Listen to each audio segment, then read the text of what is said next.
도시의 주, 주는 이 백성의 왕, 이 나라의 주 되신 주님. 주는 어둠 속의 빛, 절망 가운데 소망, 참된 평화 되시는 주님. 주와 같은 분 없네, 주와 같은 분 없네.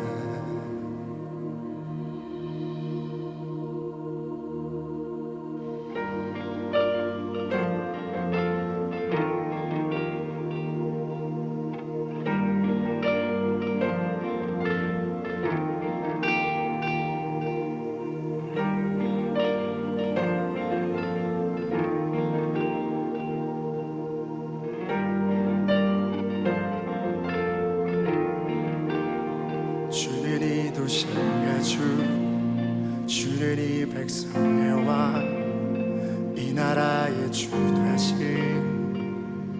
주님. 주는 어둠 속의 빛, 절망 가운데 소망, 참된 평화 되시는 주님. 주와 같은 분 주와 같은 분 없네.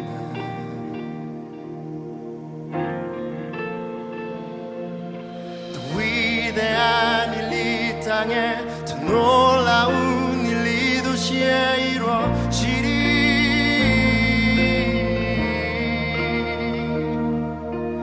위대한 일 이 땅에, 더 놀라운 일 이 도시에 이루어지리.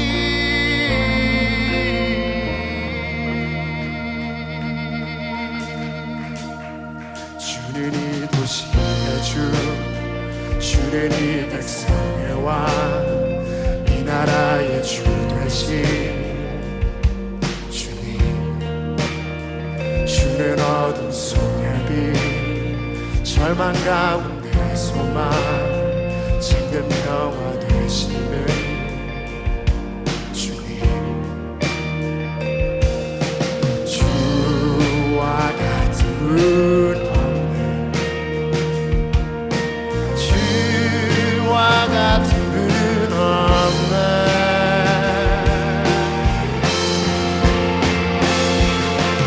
위대한 일 이 땅에, 놀라운 일 이 도시에 이루어지리.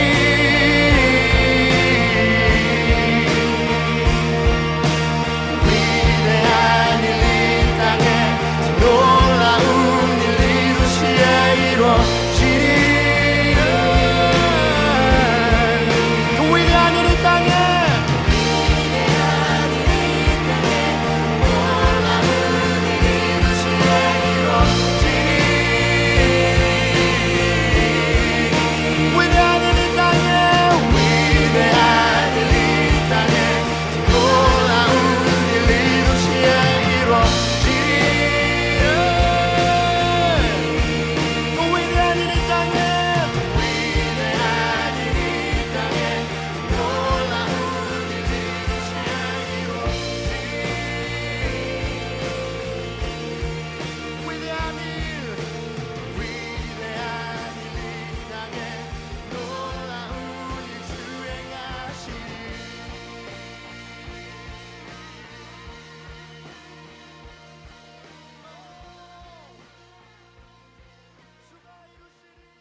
하나님의 뜻을 따라 그리스도 예수의 사도로 부르심을 받은 바울과 형제 소수대네는 고린도에 있는 하나님의 교회, 곧 그리스도 예수 안에서 거룩하여지고 성도라 부르심을 받은 자들과 또 각처에서 우리의 주 곧 그들과 우리의 주 되신 예수 그리스도의 이름을 부르는 모든 자들에게 하나님 우리 아버지와 주 예수 그리스도로부터 은혜와 평강이 있기를 원하노라.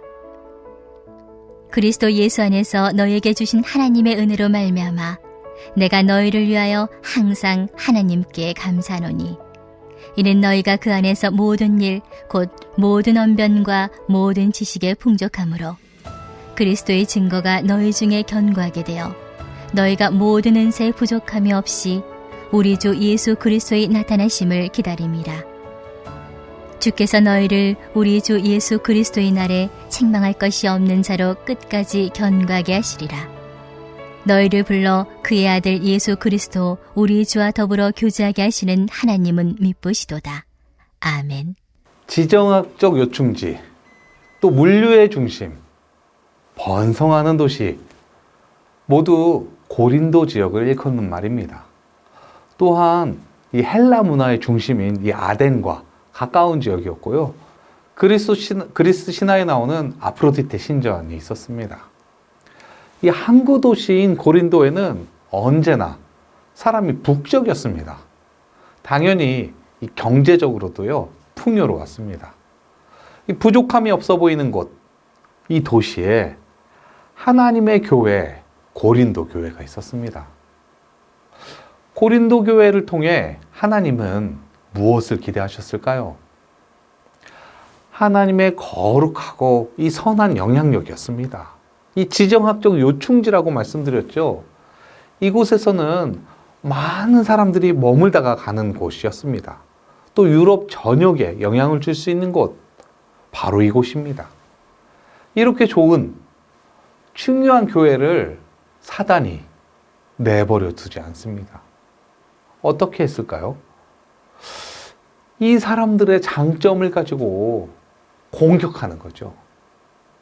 이 지혜를 추구하는 이 헬라 문화의 중심지와 이 아덴과 가깝다고 말씀드렸죠. 이 첫째, 고린도교의 교인들은 이 지적인 것들을 많이 추구했습니다.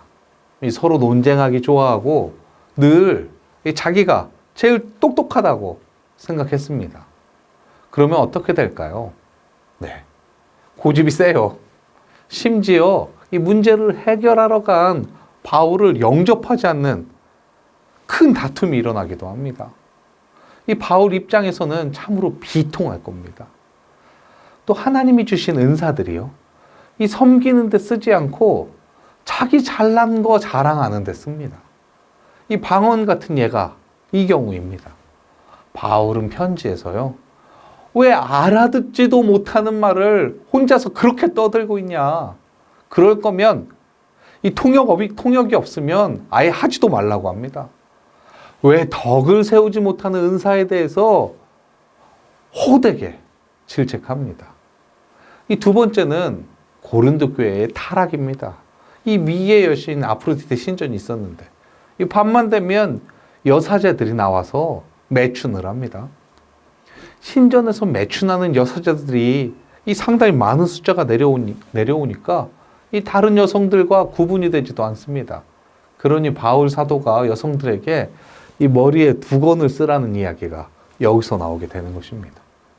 또 먹을 것은 어떻습니까? 신전에서 제사 지낸 음식이 있었는데 이 다른 음식이 없어서 어쩔 수 없이 먹는 게 아니고요. 이 고린도 지역 풍부하다고 말씀드렸잖아요. 어쩔 수 없이가 아니고 이곳을 탐닉하게 이릅니다. 욕망을 다스리지 못하고 따르고 있는 것이죠. 이러한 교만함, 그리고 영적인 타락은 교회에 균열을 가져옵니다. 나는 바울파, 나는 아볼로파, 게바, 그리스도파, 이런 편가르기는 교회를 무너뜨리기 최적의 상태가 되죠. 사단은 이 거짓 선지자를 이 고린도 교회에 심어 놓습니다. 두둥. 이제 고린도 교회는 어떻게 될까요? 이 유럽 전역에 이 당시 세계관으로 치면요, 온 세상에 가깝죠. 이 온 세상을 향한 영향력을 미칠 수 있는 지정학적인 요충지, 끊임없이 밀려오는 이 무역으로 풍족한 재력, 이 거룩함을 지켜내기로만 한다면 충분히 이겨낼 수 있는 이방신까지요. 이 바울 사도는 고린도 교회를 포기하지 않습니다. 바로 하나님 아버지의 마음과 같지요. 그리고 애통하는 심경으로 이 교회에 편지를 씁니다. 1절이요. 하나님의 뜻을 따라 그리스도 예수의 사도로 부르심을 받은 바울과 형제 소스데네는. 바울은 자신을 소개하고 있습니다. 하나님의 뜻을 따라 그리스도 예수의 사도로 부르심을 받았다. 이전에 이 문제를 해결하러 간 바울이 심지어 쫓겨났다는 말씀 드렸죠. 이 교만해진 고린도 교인들이 바울의 권위를 인정하지 않은 단계까지 이른 것입니다. 이어서 등장하는 인물이 있는데 이 소스데네가 누구냐면요. 사도행전 18장에서 보시면 이 사도 바울을 보호한 인물입니다. 여기서 중요한 그의 신분은요. 고린도의 회당장이라는 것입니다. 왜 소스데네의 이름까지 함께 거론되는지 이해가 가시나요? 도대체 사도 바울의 말을 들어먹질 않으니까 이 회당장이었던 소스데네의 이름까지 같이 올리게 되는 거죠. 교회가 하도 갈라져서 싸우니까 대체 내 말을 안 듣는 사람도 있으니까 그러면 또 회당장의 말이라도 듣지 않을까? 이 사도 바울의 편지를 좀 더 읽어보겠습니다. 4절이요. 그리스도 예수 안에서 너희에게 주신 하나님의 은혜로 말미암아 내가 너희를 위하여 항상 하나님께 감사하노니. 사도 바울의 이 깊은 인내심을 볼 수 있죠. 이 와중에 내가 너희를 위해 항상 하나님께 감사한다고 합니다. 이 정도면 사랑하는 거죠. 짝사랑? 네, 5절입니다. 이는 너희가 그 안에서 모든 일, 곧 모든 언변과 모든 지식의 풍족함으로. 이 사람들 잘난 척하는 거 좋아한다고 말씀드렸죠. 바울이 이렇게 긍정적으로 표현한 겁니다. 모든 언변과 모든 지식의 풍족함으로. 저라면요 아마 알았어, 니네 잘났어, 근데 그렇게 잘났어 라고 할 것 같은데 바울은 꾹 참고 이렇게 이야기한 거죠. 아직까지는요. 6절과 7절입니다.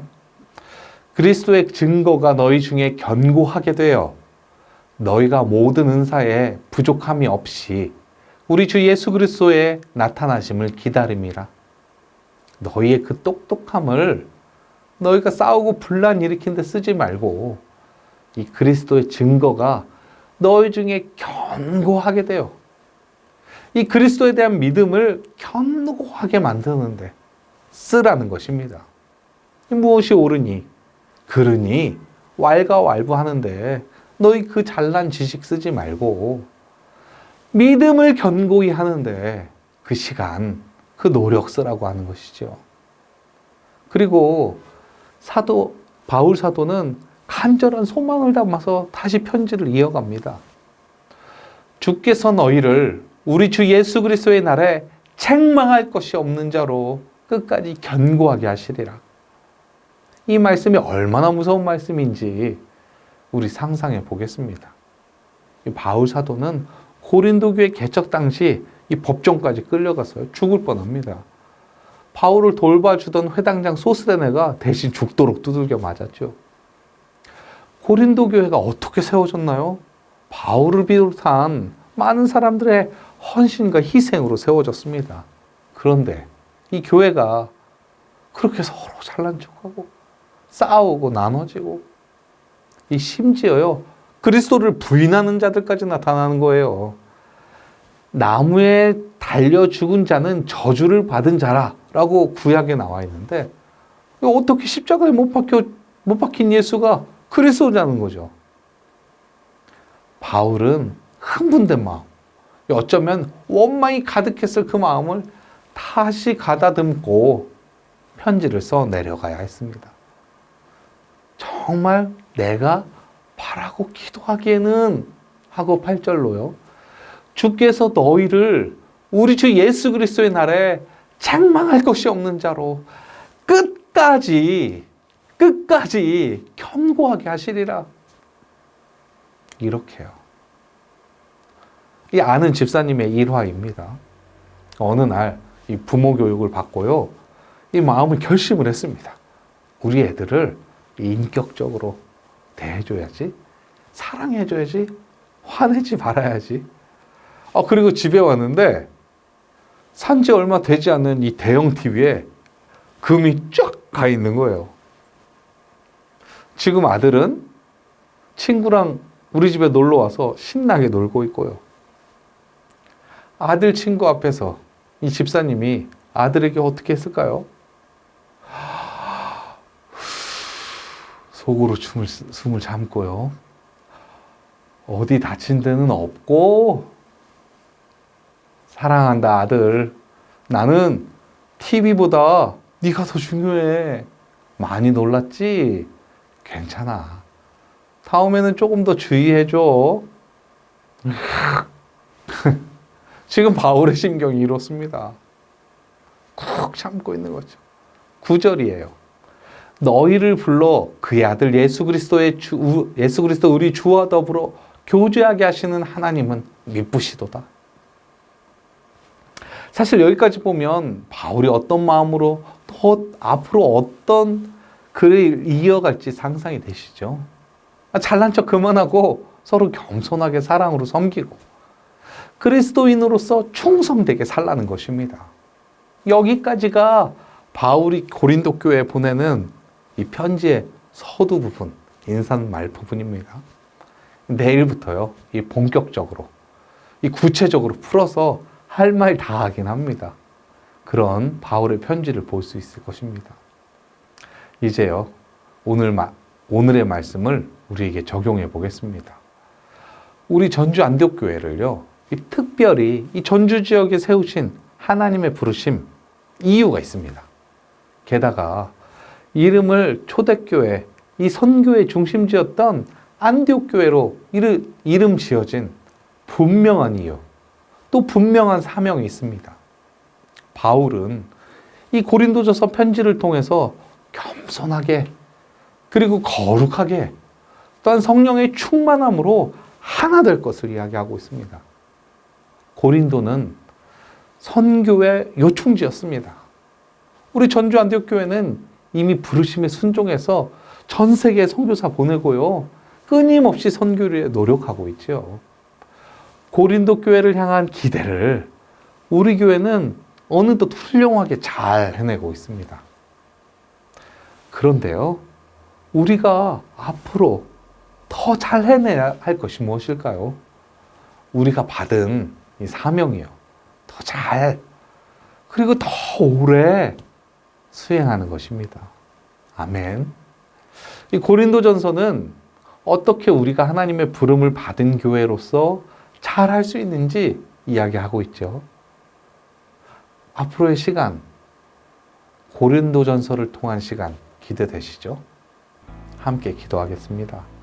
우리 기도하실 때는요, 첫 번째, 이 성령의 충만함으로 주님이 맡기신 이 선교의 사명 잘 감당하게 하옵소서. 두 번째 기도하실 때는 오늘은 특별히 이 도시에서 사역하는 선교사님을 위해 기도하겠습니다. 영적으로 강건하게 하시고 이 사역의 필요 채워주시옵소서. 그리고 마지막으로 기도하실 때는 우리 교회에게 맡겨진 이 선교의 사명을 빠짐없이 지키게 하옵소서. 그런 우리 교회 되게 하옵소서. 함께 기도하시겠습니다.